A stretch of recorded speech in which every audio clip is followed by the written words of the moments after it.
好，我们现在所在的位置呢是在昆明站。那么今天中老铁路的首班列车将从这里始发，前往西双版纳。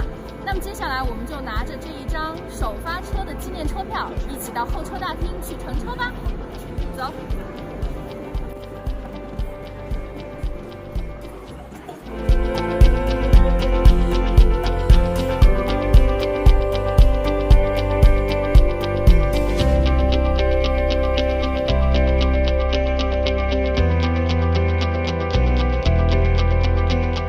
我们现在呢是在中老铁路的首发列车上，登车之后我们就发现了很多非常有意思的细节，比如说在整个列车的这个有文字出现的地方，都会用中文、老文以及英文来进行标注。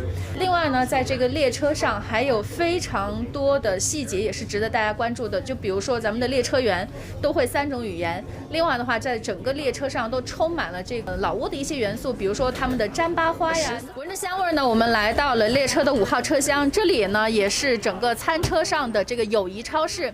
在这里呢，大家可以品尝到非常多美味的这个云南的特色食品，有米线呀，然后看还有这个糯糯的小玉米。餐车上它都是通过微波等等的这样的方式来进行烹制，可以说是非常绿色和环保的。另外呢，除了这些非常有特色的云南小吃之外呢，还有现点的咖啡以及啤酒可以喝。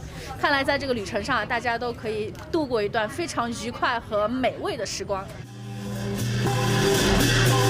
经历了3个多小时，我们从昆明来到了西双版纳，这比原来坐车可真的是快多了。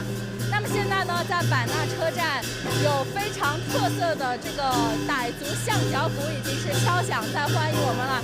接下来在版纳应该会有非常开心的一段行程可以供给大家来体验。好了，走吧，我们一起去体验版纳最美丽的夜市吧。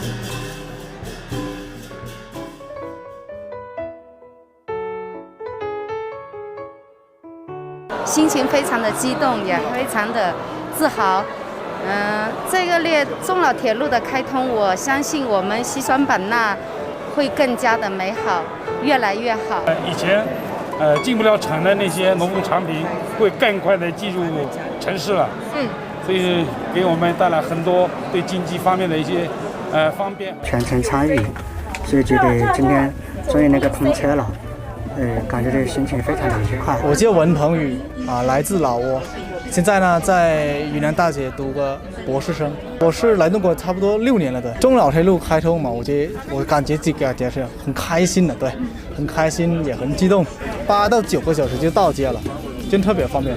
有那个中老铁路了，投资者或者企业的会去老挝很多。我的父母是在老挝那边，我想带他们去西双版纳。